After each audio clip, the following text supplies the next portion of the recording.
j'espère que vous allez bien. Dans cette vidéo, je parlerai de sujets assez particuliers sur la façon dont Sony manage ses studios et ses licences en interne. Et donc, Jason Schreier, qui est un journaliste de Bloomberg, il a écrit un article et a montré qu'il y avait beaucoup d'impartialité entre les grands studios de Sony et les petits studios. Vous connaissez les grands studios, Naughty Dog, Santa Monica ou encore Guerrilla Games. Et donc, il a eu des informations de studios que vous ne connaissez pas. Donc, c'est Sony Visual Art Corp. Donc c'est un studio qui avait pour habitude de travailler sur les jeux qui n'étaient pas totalement finis. Donc en tout cas visuellement, améliorer les rendus et faisait en sorte que le jeu puisse être potable. Et donc en fait, ce studio voulait en tout cas travailler sur un jeu qui leur était propre. Il voulait travailler sur le remake d'Uncharted qui est sorti en 2007. Donc, mais le jeu il était vraiment trop ancien, donc Sony a dit que non, ce n'était pas possible de travailler sur ce jeu, puisqu'en fait ça demandait beaucoup de ressources humaines, beaucoup de ressources financières pour faire en sorte que le jeu puisse sortir sur PlayStation 5. Donc c'était vraiment pas trop le bon choix en tout cas.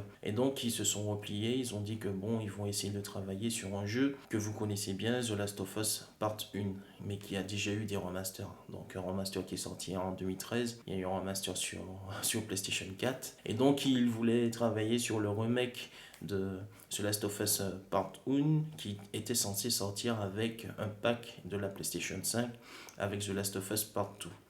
Et donc ils ont commencé à travailler là-dessus sur le jeu en question, mais Sony ne comptait pas donner quelques ressources pour travailler en fait sur le remake du jeu.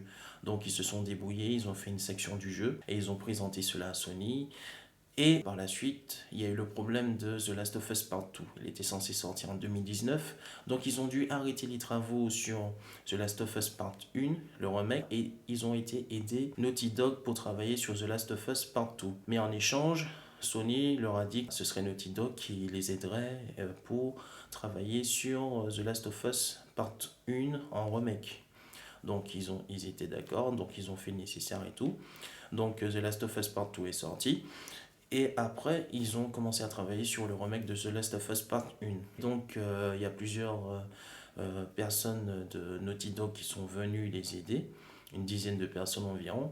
Mais le problème, c'est qu'ils perdaient de plus en plus en autonomie. Sony accordait beaucoup plus d'importance à ceux qui avaient créé la licence que ceux qui tentaient de faire un remake de la licence. Donc les personnes qui ont travaillé, qui ont fait The Last of Us avaient beaucoup plus de poids en termes de choix ou de décisions à prendre, car le studio Visual Art Sony Corp perdait en autonomie, donc c'était vraiment un peu la catastrophe, je dirais.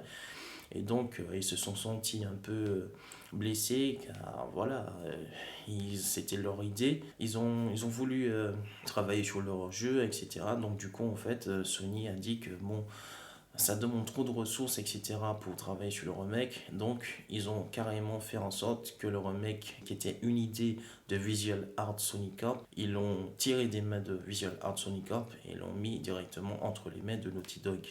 Et donc les personnes, la direction du studio Visual Sony Art a quitté la société parce qu'ils étaient déçus, que c'était leur idée, etc. Et que voilà, ils se sont sentis dépossédés de leurs propres biens. Là, c'est déjà un fait. Le deuxième fait, c'est que Sony Band qui a travaillé sur Day Guns, qui est sorti en 2019, je crois, je ne me rappelle plus trop, donc c'est un jeu de zombies où on voit un motard en bécane et tout, qui roule et tout, et puis il y a des hordes de zombies, il faut détruire les zombies. Je n'ai pas fait le jeu, mais j'ai vu quelques scènes de gameplay du jeu. Ça m'avait l'air assez bien. À ce qui paraît, il est vraiment dur, d'après mon frère et d'autres personnes qui ont joué au jeu, même aussi certains journalistes. On en dit, voilà, ça arrive, il y a des jeux que l'on fait et c'est pas trop ça, c'est pas ça fonctionne ou bien ça fonctionne pas, mais on peut pas avoir un succès continuellement, c'est pas constant comme ça, il y a des hauts, il y a des bas dans toutes les choses que l'on fait. Et de par les mauvais résultats de Day Guns et de la mauvaise réception du public, Sony a décidé de ne pas accorder une suite à Day Guns. Vous ne verrez pas Day Guns 2. Le fait que Sony ait refusé cela a fait en sorte que les développeurs Sony Band qui ont fait des Guns puissent travailler sur un jeu multijoueur de Naughty Dog que Naughty Dog avait en préparation et sur un autre jeu, c'est le prochain Uncharted qui sortira. Donc la direction du studio, ils sentaient qu'il se ferait directement avaler et perdrait de son indépendance. Ils ont carrément plié bagage, ils ont dit que non, on ne veut pas travailler sur les jeux de Naughty Dog, on veut travailler sur notre propre licence parce qu'on perdrait en autonomie. Ils voudraient créer une nouvelle franchise et la présenter à Sony. Et donc ils ont cessé de travailler avec Naughty Dog et ils ont commencé à travailler sur le studio.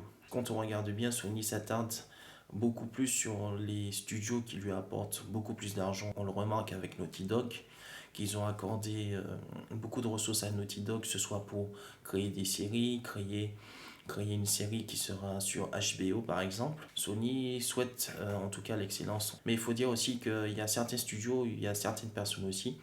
On peut créer un jeu, la première itération n'est pas bonne, mais après par la suite, on s'améliore, les studios s'améliorent et font en sorte que les jeux puissent être beaucoup mieux par la suite.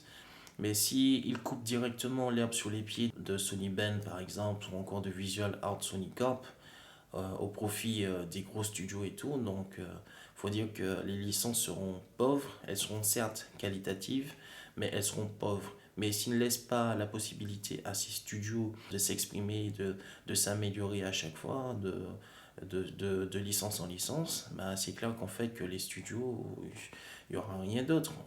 Il n'y aura pas d'autres jeux, il n'y aura pas des jeux qui seront amenés à évoluer et qui seront qualitatifs par la suite. Et donc le journaliste a parlé de Roblox qui est entré en bourse et qui vaut 45 milliards de dollars. Donc ça montre qu'en fait qu'un petit jeu comme ça est monté en bourse. Ce que moi j'en déduis, c'est que Sony cherche à avoir des licences assez qualitatives, ce qui est normal. Mais il faut dire aussi qu'il ne voudrait pas perdre de l'argent, certes accorder du crédit à un certain studio qui n'a pas vraiment fait ses preuves. Il cherche l'excellence, ce qui est normal en soi. Mais il faut aussi accorder une certaine importance aux studios qui sont beaucoup plus bas, qui ont moins de ressources et qui n'ont pas forcément fait de très, très bons jeux, mais qui puissent les laisser la possibilité de travailler sur des jeux de nouvelles licences et que par la suite, cela puisse se fructifier et donner beaucoup plus de jeux, de meilleurs jeux qualitatifs. Pas plus tard qu'il y a quelques semaines aussi, il y a eu une réorganisation au sein de la direction. Comme vous le savez, Jim Ryan a pris le pouvoir au sein de Sony. Il y a pas mal de personnes, en tout cas au Japon, qui ont cessé de travailler. Donc Japan Studio qui a fait Everybody Golf ou encore un autre jeu, je ne me rappelle plus lequel. Ils ont dit qu'ils veulent des jeux qui puissent être des blockbusters, des triple A, ils veulent pas de petits jeux, des choses comme ça, donc ça les intéresse pas. Donc il y a beaucoup de personnes qui sont parties au sein du studio. Donc c'est ce que je voulais vous dire aujourd'hui. Vous me direz ce que vous en pensez dans les commentaires. N'hésitez pas à laisser un like et à commenter et on se verra pour d'autres vidéos. Ciao les amis!